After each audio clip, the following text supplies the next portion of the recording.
Thank you, Foreign Secretary. You've set out extensively about your take on recognition, but I want to press you a bit further. You said earlier this year that UK bilateral recognition is the single most important action that the United Kingdom can take with regard to Palestinian statehood, which is why it's important to get the timing right.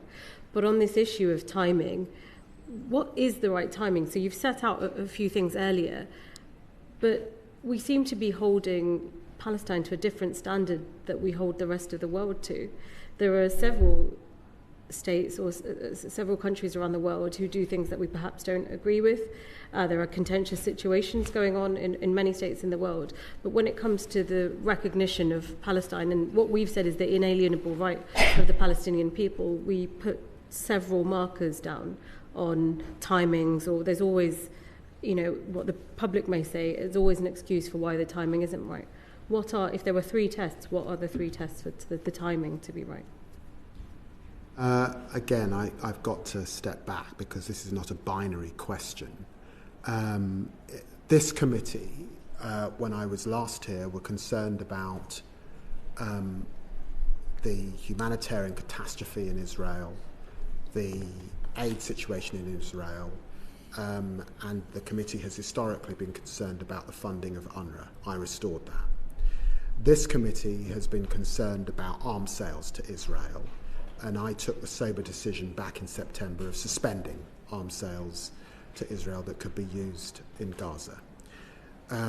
This committee has rightly been concerned about the Palestinian Authority, the support we give them. I've explained that we are the biggest bilateral supporter of the Palestinian Authority. I hosted Prime Minister Mustafa. He signed a memorandum of understanding with our government. He sat with the Prime Minister in Whitehall just a few weeks ago. You will have seen most recently that I have sanctioned those who commit settler violence. I have sanctioned Ben Gvir and Smodrik for their extremist statements within the government. The list goes on.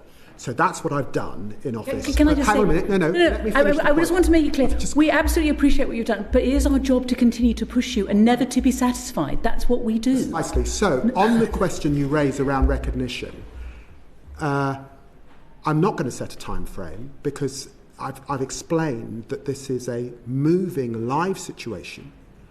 There are delicate ceasefire negotiations underway. I've explained the issues that sit within that and whether we will get a FAC ceasefire. I'm hopeful that we will. And alongside French and Saudi colleagues, we are discussing recognition.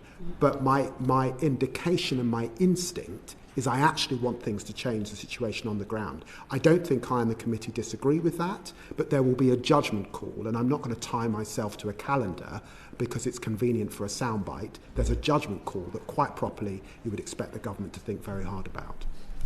Foreign Secretary, I understand what you set out, and for many people this isn't a soundbite, this is their life and their future, and these are the things that people are caring about, so that's why I'm pressing you on the timescale.